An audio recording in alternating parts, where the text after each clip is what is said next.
그 미국의 프린스턴 대학교의 그 허준희 교수라고 한국계 최초로 그 수학계의 노벨상이라고 불린다 그럽니다. 이 필저상을 수상하셔서 이제 이게 화제가 됐는데요. 이분이 그 서울대학교 졸업식에 초대되어서 축사를 했는데 그 중에 한 대목이 굉장히 많은 사람들에게 회자되었습니다. 그 젊은 졸업생들에게 이 교수님이 이런 말을 했습니다. 취업, 창업, 결혼, 육아, 교육, 승진, 은퇴, 노후 준비를 거쳐서 어느 병원에 그럴듯한 1인실에서 사망하기 위한 준비에 정신 팔리지 않기를 바랍니다. 이제 졸업하고 사회로 나가는 이 젊은 청년들한테 이렇게 살면 안 된다, 그렇게 이제 권면하는 그 내용인데요. 제가 아무리 봐도 이분이 열거하는 것들에서 잘못된 게 하나도 없습니다. 취업 준비, 창업 준비, 결혼 준비, 육아, 교육, 승진, 은퇴, 노후 준비, 이게 다 해야 되는 거 아닙니까? 근데 왜 이렇게 살지 말라라고 그렇게 권면을 하는가 보니까요, 이 문장의 맨 끝에 나오는 한마디 권면에서 저는 그 힌트를 얻을 수 있다고 생각하는데요. 그 부분을 다시 한번 읽어드리겠습니다. 취업, 창업, 결혼, 육아, 교육, 승진, 은퇴, 노후 준비를 거쳐서 어느 병원에 그럴듯한 1인실에서 사망하기 위한 준비에 정신 팔리지 않기를 바랍니다. 지금 이 교수님이 강조하는 것들은 이런 것들을 준비하는 게 잘못됐다는 게 아니라 그런 것들만 준비하는 것, 그런 것들만 추구하는 삶, 이게 잘못됐다는 거거든요. 그 제가 이분의 그 연설문을 읽다가 보니까 예수님도 비슷한 말씀을 하신 적이 있습니다. 예수님께서도 그 노아의 방주에 대해서 언급하시면서 그 시대 사람들의 잘못을 이렇게 지적하십니다. 마태복음 24장 38절부터 보십시오. 홍수 전에 노아가 방주에 들어가던 날까지 사람들이 먹고 마시고 장가들고 시집가고 있으면서 홍수가 나서 그들을 다 멸하기까지 깨닫지 못하였으니 인자의 임함도 이와 같으리라. 저희 주님 말씀하시는 먹고 마시고 장가들고 시집가고, 이게 뭐가 잘못된 겁니까? 해야죠, 당연히. 그런데 주님의 지적은 그 허준희 교수랑 똑같은 논리예요. 이런 것들만 추구하는 이게 더 근원적이고 본질적인 부분을 놓치고 사는 게, 그게 잘못된 거라고 지적하시는 거거든요. 제가 그 1만수도 파송운동 파송 예배 드리기 바로 직전에 그 당시 이제 29교회 예비 담임 목사님들한테 여러 가지를 제가 당부했는데요. 그 중에 했던 것 중에 하나가 이거였습니다. 동사무소 목회하지 마라. 제가 이거 굉장히 강조했습니다. 그 제가 말하는 동사무소 목회가 뭔지 짐작이 이미 가실 텐데요. 동사무소 목회가 뭡니까? 행정 처리만 잘하는 교회. 이번 주 몇 명이 늘었네? 이번 주 몇 명이 줄었네? 그리고 이제 교역자 회의하면은, 아니 중등부 숫자가 왜 이렇게 줄었어? 왜 신방 안 하는 거 아니야? 아니 청년부가 많이 늘었네? 잘하고 있어. 이게 동사무소 목회예요. 이 겉으로 드러나는 규모만 보고 겉으로 드러나는 현상에만 집중하는 목회. 그래서 제가 29 목사님들한테 동사무소 목회하지 말자 우리.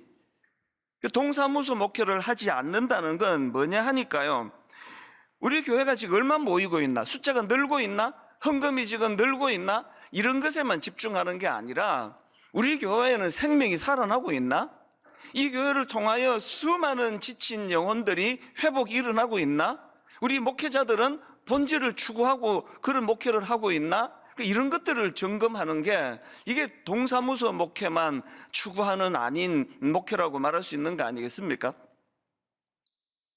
이건 목회만이 아닙니다.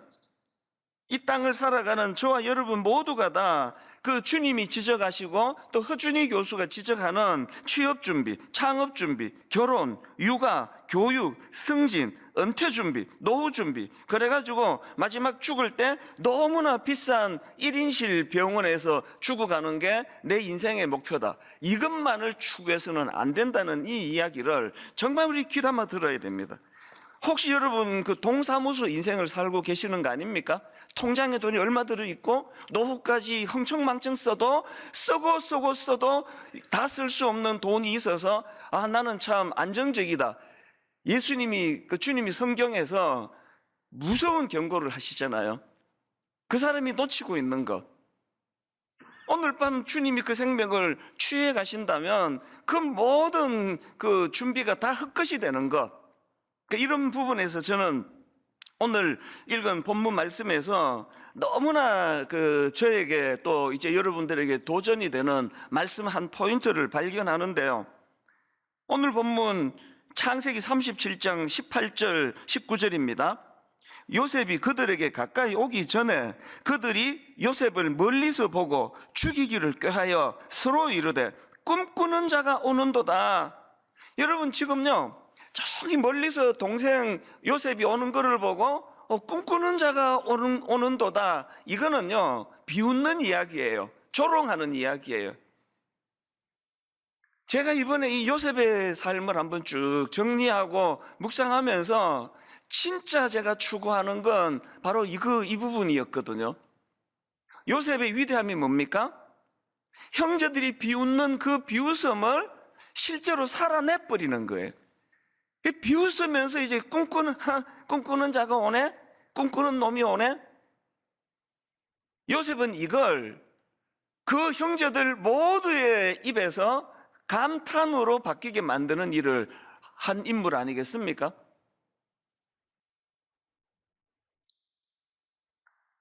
분당 우리 교회 내년 사역을 준비하면서 저는 마음이 벅차거든요. 분당 우리 교회 내년 사역을 위해서 이제 우리가 2기 사역을 지난 4월에 1만 수도 파송운동 파송 예배 이후로 이제 2기 사역을 선포하고 영적인 기초 다지기를 포함해서 지금까지 많은 약간 혼란스럽고 어수선한 것들을 정비하려고 애를 썼는데요. 이제 내년 1월부터 본격적으로 우리가 추구하는 2기 사역이 시작이 될 건데요. 우리가 추구하는 2기 사역의 몸부림은 바로 이런 겁니다. 그저 먹고 마시고 동사무소 인생, 동사무소 목회 얼마나 모이지? 숫자가 그렇게 줄다가 다시 막 채워지네? 예산이 이제 막 걱정 안 해도 되네? 내 인생의 통장에 돈이 이 정도 있으면 이번에 우리 아들이 그냥 좋은 대학 가게 됐으니 이게 다 동사무소 인생, 통계. 이걸 좀 뛰어넘는 주변 사람들이 조롱하는 꿈꾸는 자가 오는도다. 이 조롱을 진짜 하나님의 함께 하심으로 하나님의 은혜로 우리 삶에서 그걸 이루어내버리는 인생, 이런 목표를 좀 가지고 우리가 살아가면 좋겠다. 그래서 찰리 헤지스가 했던 말, 꿈이란 당신이 잠에서 깨어나면 잊어버리는 그 무엇이 아니라 당신을 잠에서 깨우는 그 무엇이다. 우리나라 기성세대에게 문제가 꿈은 애들만 꾸는 줄 알아요. 꿈은 10대만 꾸는 줄 알아요. 맨날 야단치는 게 어떻게 넌 꿈이 없냐? 라고 말하는 그분도 꿈이 없는데, 여러분 여기 50대, 60대, 70대, 80대 어른들 중에 지금도 가끔씩 하나님 주신 꿈 때문에 가슴이 벌렁벌렁거리고 하나님 주신 꿈, 지난주 말씀드렸잖아요. 아직 이루어주지 않으신, 그래서 그것이 내게 꿈으로 남아있는 것 때문에 자다가 막 가슴이 벌렁거려서 잠을 이루지 못하고 벌떡벌떡 깨시는 분 계세요? 손 들어 보실래요? 이분 오늘 설교를 면제해 드릴게요. 설교 안 들으셔도 돼요. 경지로 넘으신 분이에요. 우리나라만 그런지 세계가 다 그런지 몰라도요, 이게 내가 보기에 우리나라의 비극이에요. 꿈은 애들만 꾸는 거라고 생각해요. 이거 우리 교회와 함께 새로 회복하자고요. 동사무소 인생, 그건 마지막에 위험합니다. 지금 얼마나 뭘 잘 이루어냈느냐, 이게 문제가 아니라 우리 한번 사람들이 우리를 조롱할 때 저 꿈꾸는 놈 오네? 꿈꾸는 자가 오는도다. 이걸 이루어내버리는 거예요. 이 요셉처럼 하나님과 함께 이걸 살아내버리는 거예요. 이 꿈을 같이 꾸자는 겁니다. 그래서 셰익스피어가 이런 말을 했습니다. 인생의 기간은 짧다. 그러나 그 짧은 인생도 천하게 보내기에는 너무 길다. 너무 뜨끔한 이야기 아닙니까? 이제 내년에 분당 우리 교회 2기 사역, 이게 구호만이 아니고 이름만 아닙니다. 그동안 우리 교회가 추구하지 못했던 많은 부분에서 새로운 변화가 있을 것입니다. 꿈꾸기 원합니다. 그래서 동사무소 교회가 아니기를 바라고, 동사무소 가정이 아니기를 바라고, 동사무소 인생이 아니기를 바랍니다. 우리 애가 뭐 인서울, 서울에 있는 무슨 대학을 들어갔다라는 통계가 그 아이 인생에 행복에 영향을 주지 않은 건 겪은 분은 다 아실 거예요. 같이 꿈꾸자는 겁니다. 이런 의미에서 저는요, 오늘 그 요셉의 인생을 제가 좀 묵상을 하는 가운데, 그 요셉의 인생과 요셉 주변 사람들의 인생을 그 포인트로 해가지고 꿈꾸는 자들이 추구해야 되는 삶의 모습을 제가 몇 가지를 이제 뽑아내 봤는데요. 여러분, 꿈꾸는 자의 삶을 살기 원하세요? 첫째로요, 요셉의 형제들에게 배울 게 있습니다. 요셉의 형제들을 통해서 배우는 것, 얽매여 있는 것에서 벗어나기예요. 얽매여 있는 것에서 벗어나기. 이게 무슨 말씀인가 하면은, 앞에서도 살펴봤지만 요셉의 형들은 요셉을 막 엄청 미워했습니다. 막 죽이고 싶도록. 그래서 실제로 막 죽이려고 시도도 하잖아요. 왜 이렇게 그 배다른 동생을 이렇게까지 싫어했는가 하니까요, 두 가지 이유가 있더라고요. 첫째는 아버지의 편애 때문이에요. 창세기 37장 3절. 요셉은 노년에 얻은 아들이므로 이스라엘이 이제 야곱을 이렇게 표현하는 겁니다. 이스라엘이 여러 아들들보다 그를 더 사랑함으로 그를 위하여 채색 옷을 지었으니 그의 형들이 아버지가 형들보다 그를 더 사랑함을 보고 그를 미워하여 그에게 편안하게 말할 수 없었더라. 여러분, 다시 한번 우리가 이거 뼈에 새겨야 됩니다. 부모의 그 자식 편애가 그 아이들하고 원수를 만들어 버립니다. 어떤 경우도 편애하시면 안 됩니다. 이게 그 배다른 형제들이 요셉을 미워하게 만든 원인이 됐고요. 그런가 하면 또 하나 더 있습니다. 왜 그렇게 그 배다른 동생을 요셉을 미워했나? 요셉이 꾼 꿈 때문이에요. 꿈. 5절. 요셉이 꿈을 꾸고 자기 형들에게 말하며 그들이 그를 어떻게 했습니까? 더욱 미워했더라. 안 그래도 아버지가 얘만 이뻐하는 게 꼴보기 싫은데 이놈의 자식아 말하는 것마다 미운 거예요. 자꾸 꿈 이야기를 하니까. 그래가지고 이제 나중에는 얘를 막 죽이려고 시도하다가 남의 나라에 인신매매 팔아버리잖아요. 이게 뭐 얼마나 그 악한 에너지가 이게 결집이 됩니까? 이게 보통 에너지 아니에요. 저는 이런 그 동생을 향한 그 분노, 미워하는 마음, 이거를 떨치지 못해가지고 점점 악한 에너지가 모아지는 이 배다른 형제들의 모습을 보면서 딱 떠오른 인물이 안토니오 살리에리. 누군지 다 아시죠? 그 당시 그 모차르트하고 갈등을 겪었던, 제가 최근에 이 내용을 다룬 그 피터 셰퍼라는 분이 쓴 희곡집입니다. 아마데우스라는 희곡집을 제가 구입했는데요. 이 책을 왜 구입했는가 하니까 그 팀 켈러 목사님이 쓴 탕부 하나님이 책을 읽다가 보니까 이 희곡집에 대하여 언급하는 게 인상적이어서 그냥 뭐 책을 사버렸습니다. 이 희곡집을 보면은 이제 같은 시대를 살아갔던 모차르트와 살리에리가 겪는 그 갈등이 이제 굉장히 상세하게 묘사가 되어 있는데요. 막이 열리자마자 살리에리가 이제 임종을 앞둔 이제 나이가 많이 흐른 할아버지가 이제 거기에 나와요. 이 살리에리가. 그래서 이제 자기가 40년 전에 겪었던 어떤 사건의 진상을 이제 이거를 이제 틀어야 되겠다로 이 희곡이 시작이 되는데요. 여러분 다 아시지만 사실 모차르트도 뭐 대단한 음악가지만 살리에리도요, 이게 뭐 어마어마한 음악가예요. 그 당시에 뭐 궁중음악가라 그러면 뭐 엄청난 사람이거든요. 그리고 또 굉장히 믿음이 좋았던 사람이에요. 순수한 희곡집에 의하면. 그는 늘 하나님께 자기 꿈을 하나님께 아뢰고 꿈을 이루어 주기를 기도했습니다. 그 내용 한번 들어보십시오. 살리에리의 기도입니다. 주여, 저를 위대한 작곡가가 되게 하소서. 음악으로 주의 영광을 찬미하게 하시고 저도 칭송받게 하소서. 이거 보면은요, 살리에리도 요셉하고 똑같아요. 꿈꾸는 사람이었습니다. 그리고 하나님이 이걸 이루어 주신다는 걸 믿던 믿음이 있던 사람이에요.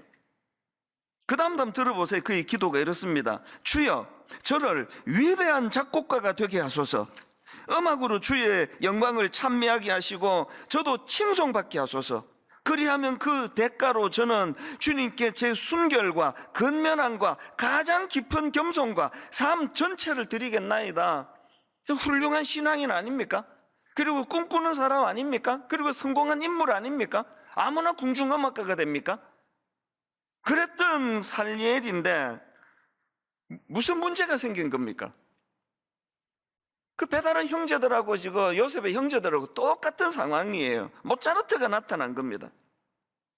자기보다 더 사랑을 받는 사람이 나타난 거예요. 그래서 그 내용에 보면은 살리에리가 이런 고백을 합니다. 모차르트가 나타나고부터 나 자신이 싫어졌다. 이 한마디 독백만큼 우리 인생의 본능을 잘 표현하는 설명이 없다고 생각을 합니다. 모차르트가 나타나고부터 나 자신이 싫어졌다. 이게 지금 딱 요셉의 배다른 형제들의 고백일 거예요. 그리고는 이제 그 모차르트를 향한 질투와 시기심, 열등감 이런 것들이 자기를 이제 불행으로 몰고 가는데요. 살리에리가 어떻게 변질이 되는가 하니까 그가 이런 말을 합니다. 이제 분노가 이게 에너지라 그랬잖아요. 분노가 막 점점 이게 축적이 되니까 하나님에 대하여 이런 말을 합니다. 이제부터 당신과 나는 서로 적입니다.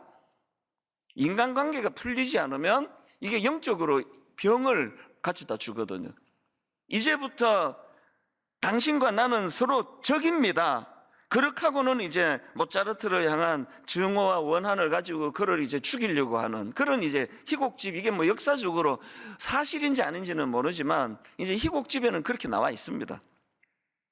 저는 오늘 이 본문에 나오는 그 요셉에 대하여 너무나 질투심에 화신이 돼가지고 그를 죽이려고 했던 그 배다른 형제들이나 또 모차르트에 대하여 열등감에 빠져가지고 이제 자기 인생을 파멸로 이끌던 살리에리를 보면서 성경 구절 하나가 딱 떠올랐습니다. 그게 히브리서 12장 1절입니다. 이러므로 우리에게 구름같이 둘러싼 허다한 증인들이 있으니 모든 무거운 것과 얽매이기 쉬운 죄를 벗어버리고 인내로서 우리 앞에 당한 경주를 하면, 여기 나오는 그 얽매이기 쉬운 죄, 이걸 영어 성경으로 뒤져보니까 entangle이라는 이 단어를 쓰더라고요. 이 단어는요, 얽어매다, 걸어서 꼼짝 못하게 하다, 이런 뜻을 가진 단어인데, 제가 이 영어 사전을 찾아보니까 예문을 이렇게 들더라고요. 그 새는 철망에 걸려 꼼짝을 못하고 있었다. 이게 entangle이에요. 그 어떤 단어인지 아시겠죠? 지금 이 본문에 나오는 얽매이기 쉬운 죄, 이걸 직역하면은 내 주변에 위치한 죄예요. 내 주변에 위치한 죄. 그래서 내 주변에 상존하고 있는데, 아까 그 entangle이라는 단어를 썼다 그랬는데 그 앞에 easily라는 단어가 있어요. 그러니까 쉽게 얽매이게 만드는 죄예요. 쉽게. 이걸 경계해야 된다는 거예요. 그래서 제가 이 연관된 구절을 성경을 쭉 묵상하다가 보니까 바로 골로새서 3장 7절 8절 이걸 설명하더라고요. 너희도 전에 그 가운데 살 때는 그 가운데 생하였으나 이제는 너희가 이 모든 것을, 여기도 벗어버리라 나오잖아요. 너희가 이 모든 것을 벗어버리라. 곧 분함과 노여움과 악의와 비방과 너희 입에 부끄러운 말이라. 뭘 강조하는지 아시겠죠? 여러분, 우리 한번 새로운 동사무소 인생이 아니라, 동사무소 교회가 아니라 한번 꿈을 가지고 새로 한번 시작해 보자고요. 새로 한번 달려가 보자고요. 그러려면 첫 번째 관문이 얽매이기 쉬운 죄를 벗어버리는 거예요. 얽매이기 쉬운 죄가 뭐라고 성경이 말합니까? 분함, 노여움, 악의, 비방, 너희 입에 부끄러운 말이라. 살리에리가 모차르트에 대하여 그런 극도의 열등감에 빠지지만 않았더라도, 모차르트만큼 뭐 엄청난 한 시대에 날까 말까한 이런 인물은 아니라 하더라도 인생의 행복이 뭐 꼭 그런 사람만 행복하던가요? 우리가 하나님 앞에서 그 100년에 한 명 날까 말까한 그분만 행복하다고 만드는 게 이게 얽매이기 쉬운 사단의 죄예요. 다락방에서도요, 순장들 중에서도요, 우리 목사들 중에서도 우리가 요셉이 꿈꾸는 자가 오는도다 조롱하는 그 조롱을 실제로 그것을 현실로 만들어버리는 진짜 꿈꾸는 사람이 되기 위해서는 얽매이기 쉬운 죄를 벗어나야 됩니다. 우리 안에 있는 이런 굉장히 우리 주변에 작아 보이고 사소해 보이지만 자꾸 비교하고 또 그 살리에르가 갖고 있는 이런 마음의 이 누적되는 울분을 올 한 해가 가기 전에 다 떨쳐내는 놀라운 은혜를 누리게 되시기를 바랍니다. 여기서부터 꿈이 시작이 되는 거예요. 그런가 하면 두 번째로요, 요셉과 같은 꿈꾸는 자의 삶을 살기 원한다면 이 요셉의 삶을 제가 굉장히 중요한 한 대목을 발견했거든요. 요셉의 삶을 통해서 배우는 건데요, 과거의 상처 흘려보내기예요. 과거의 상처 흘려보내기. 저는 이제 창세기 41장에서 이제 그가 총리 대신의 자리에 오르고 두 아들을 이제 낳고 이름을 정하는 이 대목이 굉장히 저에게 마음에 깊이 남아 있습니다. 요셉이 두 아들 이름을 이렇게 짓습니다. 창세기 41장 51절입니다. 요셉이 그의 장남의 이름을 므낫세라 하였으니 하나님이 내게 내 모든 고난과 내 아버지의 온 집 일을 잊어버리게 하셨다 하며, 차남의 이름을 에브라임이라 하였으니 하나님이 나를 내가 수고한 땅에서 번성하게 하셨다 함이었더라. 요셉이 아들 이름을, 큰아들을 므낫세라고 지었는데 므낫세는 잊다 이런 뜻이에요. 아들 이름을 잊다로 지었어요. 잊어버린다. 그 다음에 둘째 아들 이름이 에브라임인데 에브라임은 번성하다 이런 뜻을 갖고 있는 이름입니다. 저는요, 이 두 아들의 이름을 이렇게 짓는 요셉을 보면서 요셉이 그 엄청난 그 과거에 상처가 많았을 거 아닙니까? 형제들에게 살해 위협까지 당했죠, 실제적으로. 그리고 또 인신매매 당했죠. 그리고는 충성을 다했던 그 집에서 모함을 당해가지고 성추행범 혹은 성폭행 미수범으로 감옥에 들어갔죠. 감옥에 들어가갖고는 또 관리들이 이제 약속을 안 지켜가지고 곧 빼내주겠다고 약속해 놓고는 그를 잊고 있었죠. 요셉의 삶은요, 그야말로 상처 구덩이를 뒹군 삶입니다.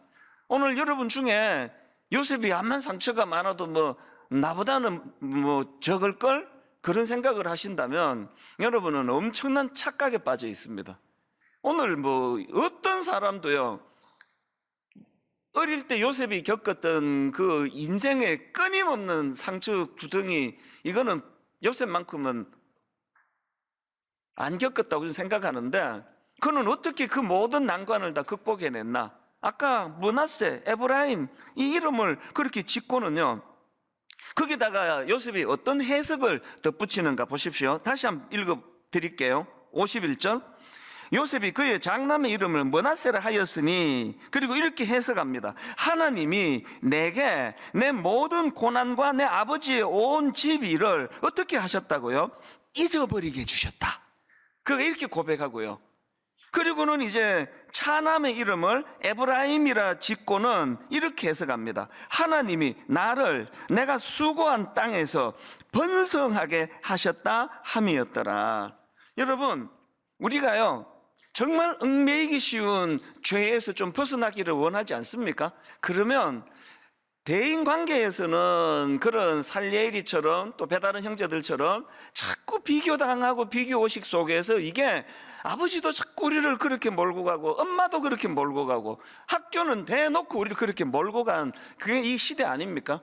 끊임없이 비교당하고, 그래서 질투심을 느끼고, 그래서 자기의 고유한 것들을 찾아내기보다는 저 사람과 비교하는 나 자신, 이것들도 떨쳐내야 되지만 내 안에 있는 과거의 과거를 흘려보내는 거예요. 떠나보내는 겁니다. 이 얽매이는 것에 매여 있어서 이거를 안 보내고 자기가 움켜쥐고 있는 건 우리 자신이에요. 이거를 떠나보내야 됩니다.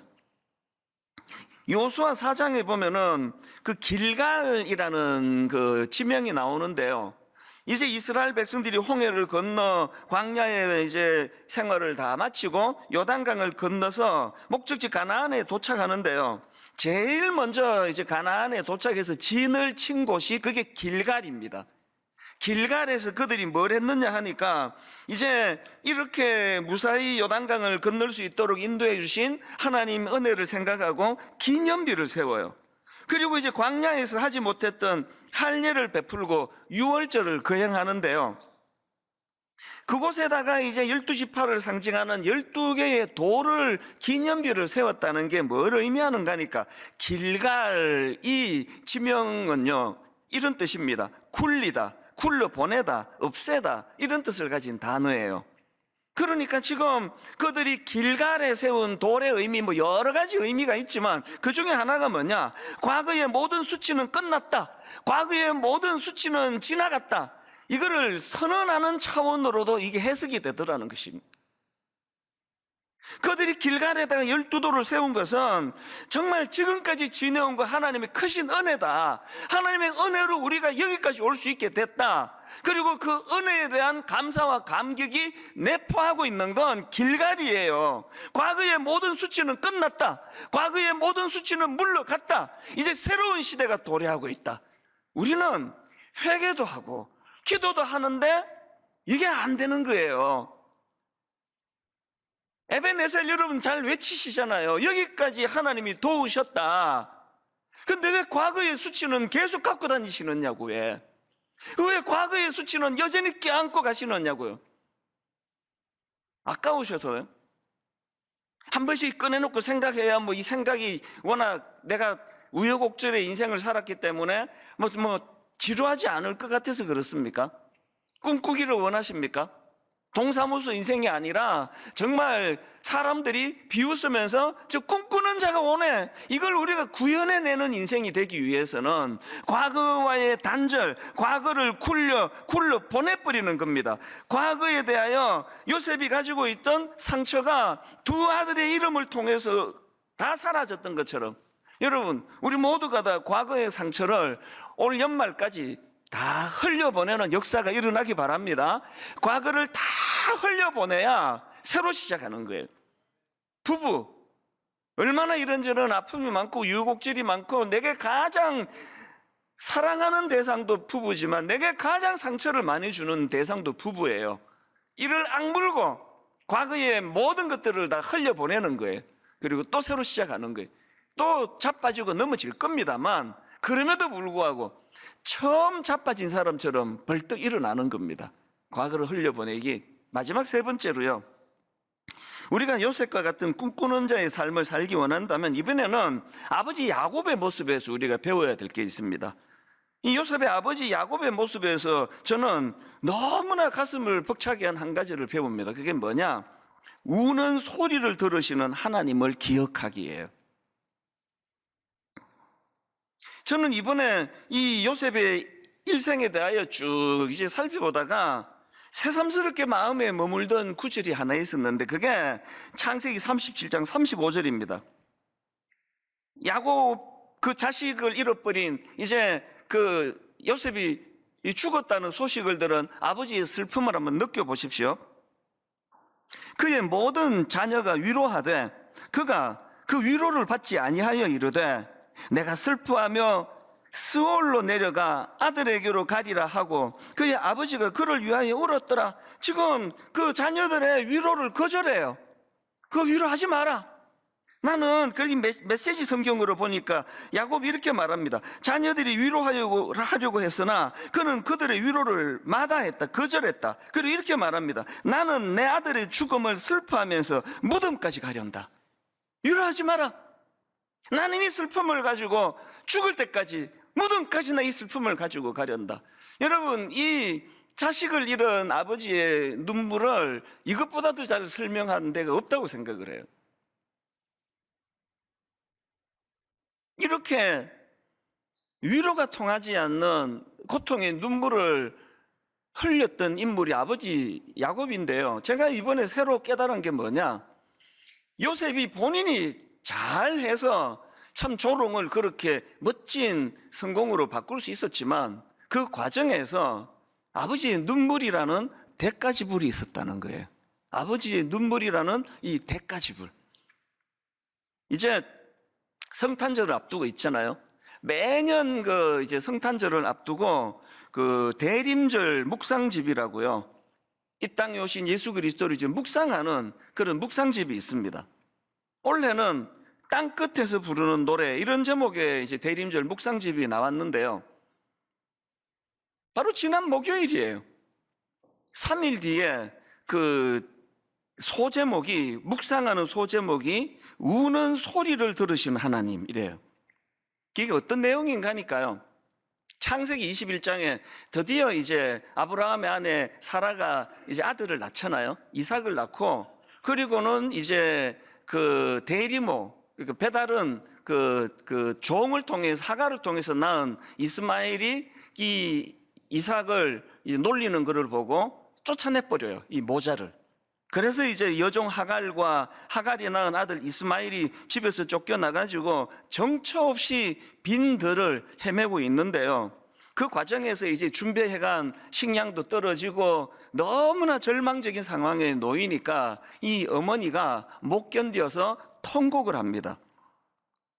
엄마가 막 소리내서 우니까 이제 그 어린 아들도 이제 그거 보고 같이 우는 거죠.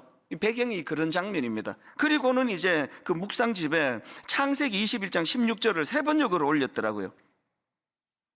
아이가 죽어가는 꼴을 차마 볼 수가 없구나 하면서 화살 한바탕 거리만큼 떨어져서 주저앉았다. 그 여인은 아이 쪽을 바라보고 앉아서 소리를 내어 울었다. 어떤 상황인지 아시겠죠?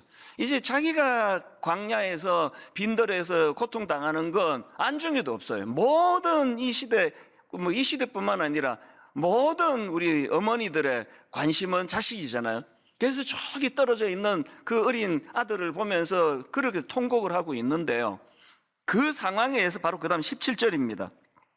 하나님이 그 아이가 우는 소리를 들으셨다. 하늘에서 하나님의 천사가 하갈을 부르며 말하였다. 하갈아, 어찌된 일이냐? 무수하지 말아라. 아이가 저기에 누워서 우는 저 소리를 하나님이 들으셨다. 그 묵상집 내용을 제가 조금만 읽어드릴게요. 하나님은 기도만 들으시는 것이 아닙니다. 우는 소리를 들으시고 흘리는 눈물을 헤아리십니다.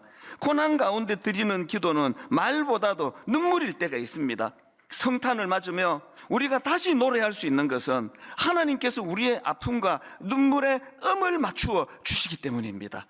제가 지난주 내내 이 부분을 묵상하면서 울컥울컥하고 또 갑자기 또 눈물이 나고 갑자기 슬퍼지고 그런 시간을 오늘 새벽까지 보내고 있습니다. 왜냐 하니까요, 두 가지 이유 때문이에요.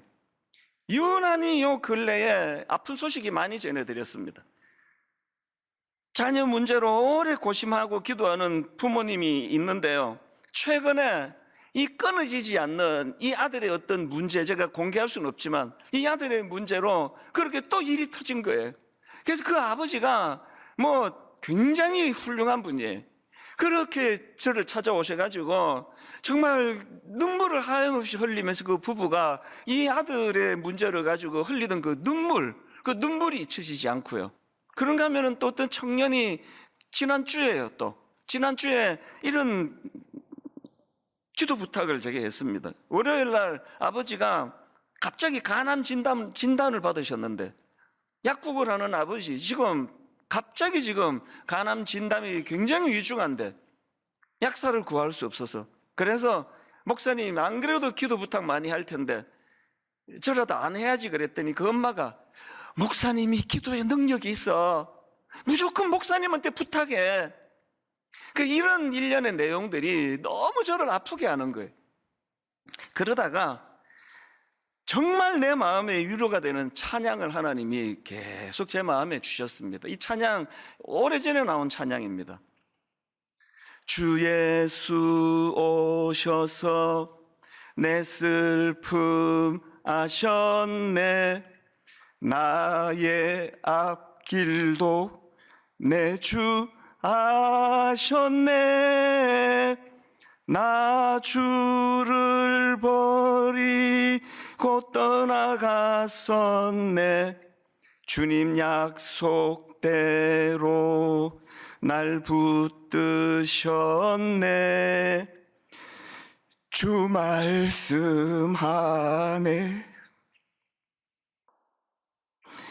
물가로 나오라 내 곁에 서라 내 목마른 것을 내가 채우리라 어둠에 헤맬 때 흘리던 내 눈물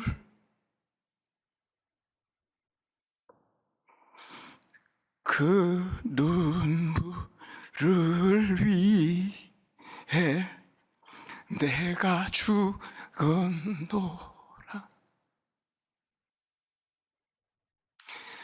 지난 한 해를 되돌아보면 이 굴레를 벗어난 분이 많지가 않으세요.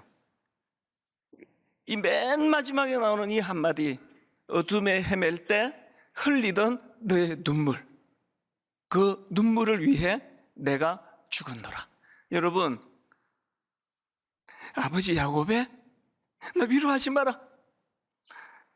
나 죽을 때까지 이 아픔을 가지고 나 이 슬픔을 가지고 나 가기를 원한다.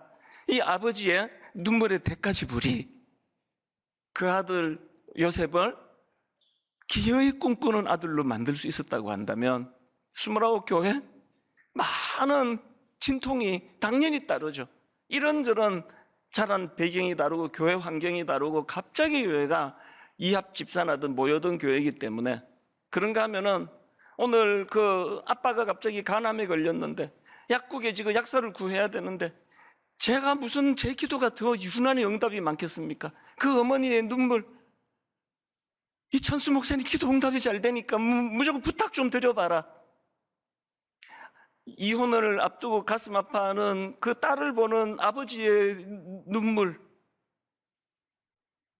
오늘 여러분 어떤 이런저런 아픔과 상황과 가슴 졸임이 있는지 모르지만 여러분 우리가 내년에 이제 동사무소 인생이 아니라 동사무소 교회가 아니라 정말 그 조롱하는 사람들 그 조롱을 너무나 멋지게 이것을 뒤집어 엎기 위해서 우리 하나님 앞에서 그리스도의 십자가 그 눈물을 위해 내가 죽었노라. 오늘 이 한마디만 기억하시면 될 것 같아요. 그 눈물을 위해 내가 죽었노라. 아버지 야곱의 그 눈이 짓무르도록 흘리는 그 아픔의 눈물 위로하지 마라. 그 아버지의 눈물이 대가지불이 된다면 오늘 그리스도의 십자가가 우리를 하여금 그 은혜의 길로 인도해 주시리라 믿습니다.